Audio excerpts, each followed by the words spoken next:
السلام عليكم ورحمة الله تعالى وبركاته.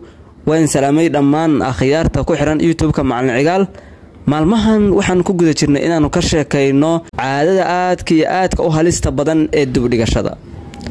Dibadhigashadu runtii waa saaxiibka dhigashada cadawgaaga. Dibadhigashadu waa burburiyaha nolosha iyo riyooyinka. Dad aad u tiro badan oo daafaha caalamka ku nool ayaa la nool caafimaad xumo, dakhligooda oo hooseeya iyo dareen quus ah. inta badan waxaan si maalin la u dajinaa hawl maalmeed ka kooban ABCD inaan u kala muhiimsan yihiin sida u kala horeeyaan. Nasiib darro inta badan waxaan qabanaa C iyo D waxaana dib u dhiganaa kuwa muhiim. Haddii aad joogto ka dhigato caadadan xun waxaad la kulmi doontaa 9 dhibaato iyo in ka badan. ku soo dhawaada YouTube-ka macalin cigaal barta baraarujinta bulshada.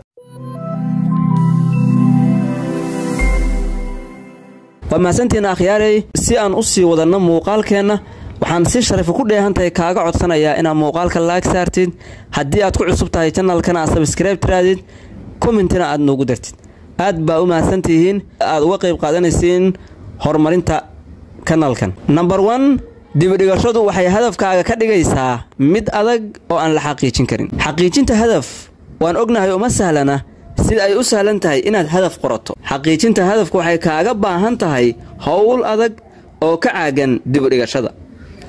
marka ay dibadhigasho caado ku noqoto waxaad si joogto ah uga caajisi doontaa qorshihii ku gaarsiin lahaa hadafkaaga.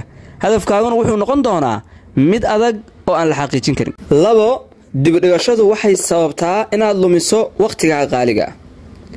waqtigu waa bilaash laakiin ma ahan mid aan qiimo lahayn. ma gadan kartid laakiin waad isticmaali kartaa. ma joojin kartid laakiin waad ka faa'iideysan kartaa. haddii uu marku dhaafana dib uma arki doontid. ka faa'iideyso waqtigaaga kana ilaali cadawga dibadhigashada. 3 dibadhigashadu waxay ku dhaafisaa fursadaha. haddii aad si joogto ah u adeegsato dibadhigashada sidee ku ogaan kartaa marka fursaduhu ay albaabka ku soo garaacaan. haddii aad ogaatid xitaa fursadahaas waxa ku dhaafinaya dibadhigashada.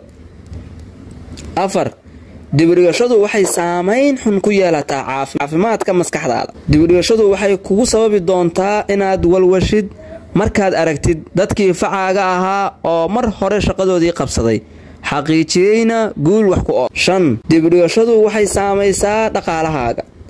haddii ay caado ku noqoto dibadhigashadu runtii waxaad kala fogaateen wax soo saarka iyo horumarka. haddii horumarkaagu liito ma heli doontid dhaqaale badan. 6 dibadhigashadu waxay saamaysaa sumcadaada. markaan aragno runtii qof sumcad ku leh bulshada dhexdeeda ama anaga agteena shaki kuma jiro inuu yahay qof hawlkar ah. dibadhigashadu waxay ka dhigaysaa qof aan wax sumcad ah ku lahayn bulshada dhexdeeda. 7 dibadhigashadu waxay ka dhigaysaa mid dambeeya. haddii aad ka hartid safarka maalin kasta shaki kuma jiro inaad noqon doontid qof ka dambeeya ficiis. 8 dibadhigashadu waxay xumaysaa xiriirka aad la leedahay bulshada. qof kasta waxa uu bulshada kaga jiraa kaalin. marka aad caadaysatid dibadhigashada waxaa hoos u dhacaya kaalinta aad bulshada kaga jirto. sidaas waxaad ku noqonaysaa qof marka uu joogana aan la tirin marka uu maqan yahana aan la tabin. 9 dibadhigashadu waxay sababtaa inaad ku qanacdo heerka ugu hooseeya noloshaada. markaad hawlo badan oo muhiim ah aad dib dhigtid waxaa hoos u dhacaya kalsoonida naftaada. waxaadna aaminaysaa inaadan waxba badan aadan qaban karin. waxaad ku qanacaysaa inaad noloshaada sida ay tahay iska sii ahaato oo aadan ismurjin oo hawl dambe aadan bilaabin. 9 dhibaato iyo ka badan ayaa laga dhaxlaa caadadan aadka u foosha xun ee dibadhigashada. waxaan kugula talinayaa inaad ka faa'iidaysatid waqtigaaga kana fogaatid inta aad ka fogaan kartid dibadhigashada. ku soo dhawaada YouTube-ka aad ba ugu mahadsantihiin sida sharafta leh ee commentiga aad uga dhibatiin. waa idin salaamaya ilaa muuqaalka dambe. assalaamu calaykum waraxmatullaahi tacaala wabarakaatuh.